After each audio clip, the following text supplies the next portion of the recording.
하나님을 만나라, 하나님을 만나라 라는 제목으로 말씀을 증거하겠습니다. 오늘 회개치 아니하는 하나님의 백성들에게 하나님께서 아모스 선지자를 통하여 주시는 말씀을 우리가 함께 보고, 또 우리 삶 가운데 오늘날에 또 하나님 이 말씀을 우리에게 주시는 그런 하나님의 마음들을 우리가 같이 함께 살펴보기를 소망합니다. 크게 오늘의 말씀은 세 부분으로 나눠서 우리가 생각해 볼 수 있습니다. 부분을 나누면서 내용들을 살펴보기를 원하는데요. 첫 번째로는 4절부터 5절까지의 말씀입니다. 이스라엘 백성들이 하나님이, 이런 표현이 성경에 참 재미있는 것 같아요. 하나님께서 이렇게 하나님의 감정을 드러내는 경우들이 많지 않다라고 생각이 들어지는데요. 근데 하나님께서 이 말씀을 통해서 그 하나님의 감정들을 다 드러냅니다. 이스라엘 백성들이 죄를 범한 거예요. 하나님 앞에 죄를 범한 상태로 하나님 앞에 예배를 드립니다. 그래서 너희는 베델에 가서 범죄하고 길갈에 가서 죄를 더하여, 베델, 길갈, 하나님께서 그 이스라엘 백성의 역사 속에서 하나님의 어떤 언약적인 약속과 성취, 이런 것들을 주로 나타내시는 그런 장소들이잖아요. 그러니까 하나님과 이스라엘 백성들과의 어떤 만남의 의미가 있는 그런 장소들인데, 하나님을 향한 그 중심들을 잃어버린 것이죠. 죄를 짓고 그런 상태라는 거예요. 근데 이들이 그런 상태 속에서 그래도 꾸준히 행위적인 하나님을 향한 예배, 제사의 모습을 지키고 있었다는 것입니다. 그래서 너희 희생을 3일마다 너희 11조를 드리고, 누름 넣은 것을 불살라 수은제로 드리고 낙헌제로 소리내서 선포하려무나. 네, 이 말씀은 좀 특이한 표현이잖아요. 하려무나. 이렇게. 그래, 그렇게 드려라. 너희들이 예배 드려라. 마음껏 예배 드려라. 내가 받나보자. 이런 식의 말씀이신 것이죠. 그러니까 하나님께서 이 백성의 죄악에 분노하시는 것입니다. 그래도 형태는 지켜서 예배를 드리지만, 그 형태를 지키는 것에 목숨을 걸지만, 그것에 최선을 다하지만, 사실 이들의 이 백성의 삶들은, 이 백성들의 그런 형태는 죄로 가득한 그런 상태였다는 것입니다. 아무리 겉으로 화려하고, 그리고 아무리 겉으로 열심을 내어서 하나님을 향해서 예배를 드리며 그런 율법을 지키고 형식적으로는 다 갖추었다 할지라도, 이들이 정작 중심에는, 그리고 하나님이 정말 원하시는 그들의 그런 일상과 삶 속에서는 정말 핵심적으로는 하나님을 따르지 않고 있었다는 거예요. 그래서 그것에 대해서 하나님께서 분노하시는 것을 볼 수 있습니다. 마음껏 예배 드려라. 그래, 너희들 최선을 다해서 가장 멋진 모습으로, 그래, 마음껏 그렇게 한번 해보려구나. 내가 그걸 받나 봐라. 내가 너희들 중심을 보고 있다. 예수님께서 이 땅 가운데 오셔서 그 율법을 지키고 그것에 대해서 정말 능통한 지식을 가지고 있는 바리새인들과 수많은 지식인들에게 말씀하시는 것은 그 중심에 대한 말씀이셨습니다. 그들을 보고 오히려 독사의 자식들이라 말하면서 그렇게 모든 율법들을 완벽하게 지키고 있는 그들의 중심을 보시고 그들을 정죄하시고 그들을 심판하신 것을 볼 수 있습니다. 사랑하는 성도 여러분, 우리가 무엇으로 하나님 앞에 나아갑니까? 우리가 교회를 화려하게 하고 우리의 예배를 어떻게 드려야 될 것인가 많은 고민을 합니다. 그러나 사실 우리가 예배에 있어서 우리의 감동과 은혜를 생각한다면, 사실 예배 속에서 가장 우리가 고민하면서 생각해야 될 감정은 하나님의 감정이 아닐까 생각합니다. 하나님이 정말 이 예배를 기뻐 받으시는가? 하나님이 예배 속에 정말 기뻐하실 것이 무엇인가? 말씀에 하나님께서 원하시는 것은 바로 우리의 중심인 것입니다. 그 중심을 들여, 생명을 들여 하나님 앞에 나아가는 예배를 하나님께서 찾고 계시고, 그 중심의 진실함을 하나님께서 원하신다는 것을 우리가 기억하기 소망합니다.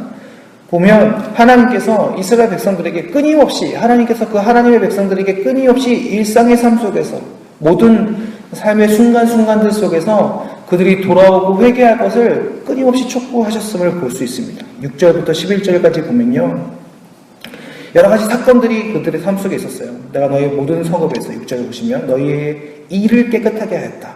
그러니까 먹을 게 없어가지고요, 먹는 것이 없어가지고 이가 깨끗했다는 거예요. 이 표현 정말 재밌지 않습니까? 먹질 못하니까 입에 낄 겨를조차 없는 거죠. 그만큼 가난케 하고 또 처소에서 양식이 떨어지게 하였는데, 그럼에도 불구하고 하나님께 매달리지 않는 거예요. 하나님께 기도하지 않는 거예요. 돌아오지 않는 것입니다.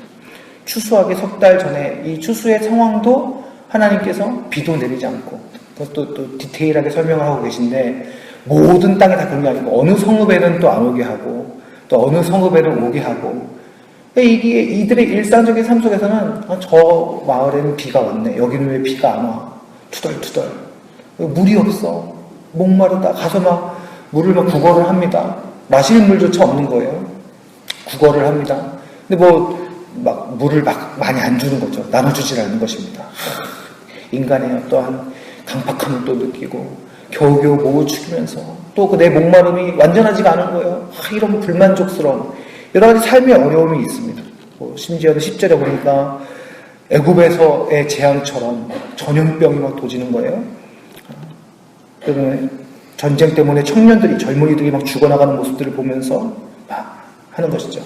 이럴 때 하나님께 나아가고, 하나님께서 이런 역사, 삶의 일상과 역사, 인간의 역사 속에서 하나님께서 관여하시면서 모든 이 불합리함과 어려움, 죄로 인하여 어그러진 인간사 속에서 이런 문제들이 있을 때 하나님께 찾아오기를 원하고 하나님께 부르짖기를 원하는데, 심지어는 그럴 때조차 하나님을 부르짖지 아니하는 그런 강팍한 인간의 모습을 하나님께서 보셨다는 것입니다. 이 표현에 보면요, 하나님이 막 칼로 너희 청년들을 죽였으며, 마치 하나님이 막 의도를 가지고 직접 막 그 청년들을 죽이고 직접 막 전염병을 주고 이렇게 한 것처럼 표현이 되어 있는데요. 이거는 하나님의 어떻게 보면 문학적인 격정적인 표현이라 볼 수 있고요. 사실상 이 모든 이 어려움들은, 이 고난의 모습은 사람의 죄성으로 인하여 파생되어지는 것입니다. 그렇죠?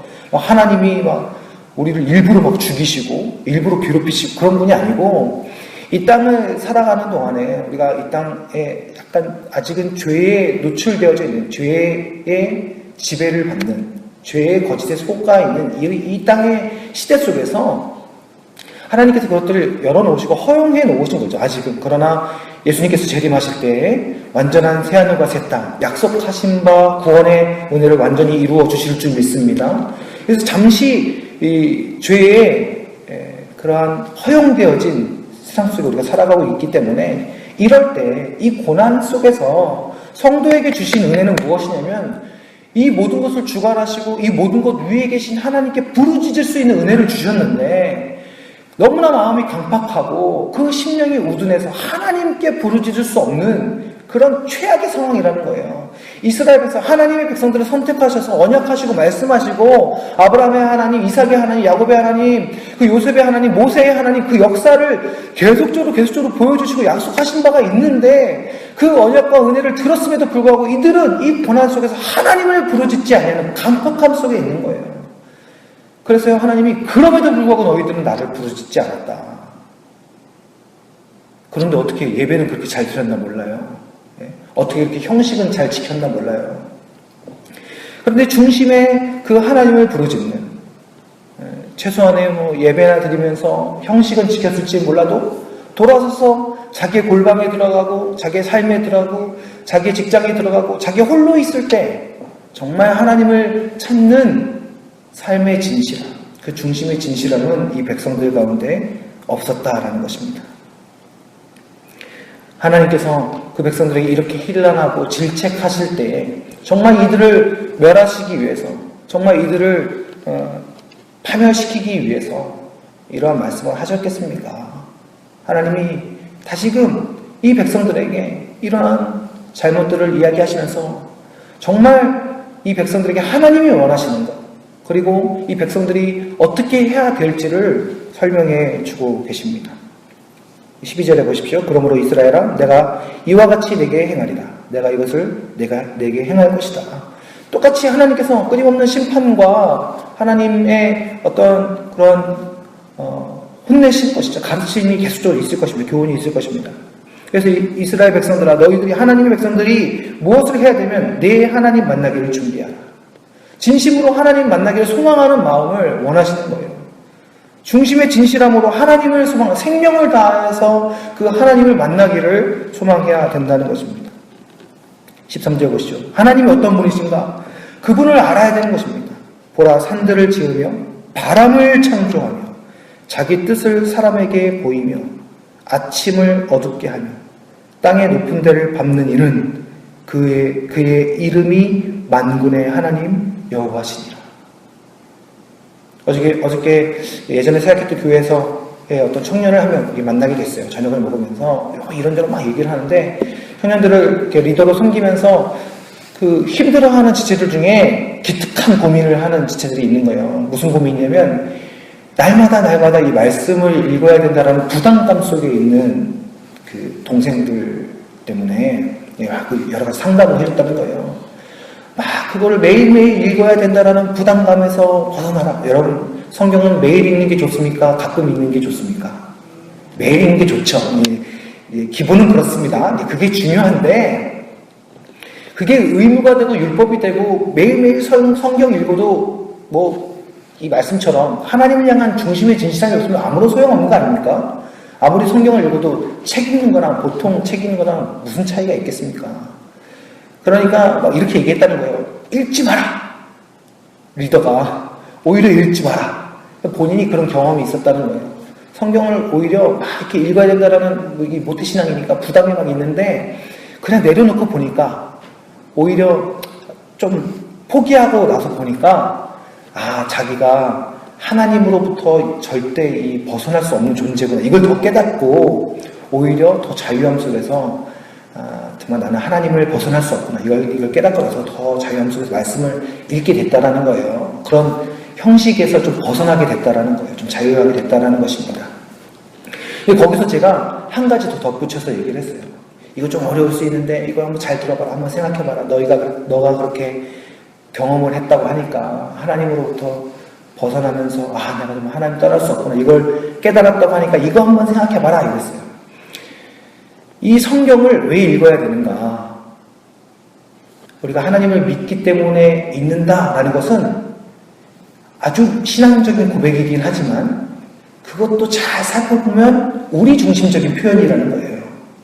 우리 중심적인 표현. 내가 신앙이 있으니까, 내가 믿음이 있다면 말씀을 읽어야지. 이게 어떻게 보면 자기 좋은 표현임에도 불구하고 아주 조금은 자기의 의지적인 신앙적 종교적 표현이 있다는 것입니다.